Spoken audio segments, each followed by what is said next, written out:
Start. మొత్తానికి ఇక్కడ ఇది రెడీ అయిపోయింది గార్లకి వేసే పిండి. పిండి అంటే ఇది ఒక 1.5 hour అయిందనమాట రుబ్బి పెట్టి. ఇలా లూజ్గా ఇలా ఉంటది పిండి. ఇప్పుడు ఒకవేళ మనం ఉన్నదాన్ని గారెలుగా ఎలా ఒకవేళ రావట్లేదు గారెలా వేసుకున్నప్పుడు ఇంకొక స్పూను బియ్య పిండి అయినా కలుపుకోవచ్చు. ఇంకా బియ్య పిండి వేస్తే కొద్దిగా గట్టిగా వస్తుంది. మళ్ళీ కావాలంటే ఇంకొక స్పూన్ మైదా పిండి వేసుకోవాలి. ఓకే. ఇది అరిటాక్ కానీ లేదా ఏదైనా కవర్ కానీ రాని వాళ్ళు కవర్ మీద ఇలా వేసుకుని హోల్ పెట్టుకుని వేసుకుంటారు. నాకు కవర్ మీద కానీ అరిటాక్ మీద కానీ గారెలు వేయడం రాదు. చేత్తోనే మామూలుగా ఇలా వేసి వేసేస్తాను.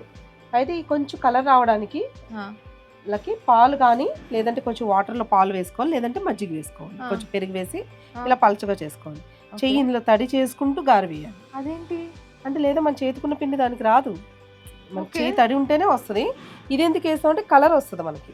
కలర్ అంటున్నారు మరి ఆయిల్ వేస్తాం కదా, ఏం కాదా? ఏం అవదు. ఇప్పుడు వేస్తాను కదా పిండి ఇలా తీసుకుని ట్రిక్స్ చాలా బాగున్నాయండి. తడి చేసుకున్నాం కదా చెయ్యి, ఇలా ఇలా చేసుకుని ఒక చేత్తో అలా ఫటాఫట్ వేస్తున్నారు. నాకు ఇది అద్భుతంగా కనిపిస్తుంది మీ దగ్గర ఈ టెక్నిక్. ఒక చేత్తో భలే వేసేస్తున్నారు, రౌండ్ గా వస్తాయి. మనకు అలవాటు ఏదైనా ఫస్ట్ టైం రాదు లక్కి, కొంచెం అలవాటు చేసుకుంటూ ఉంటే ఎవరికైనా వస్తుంది.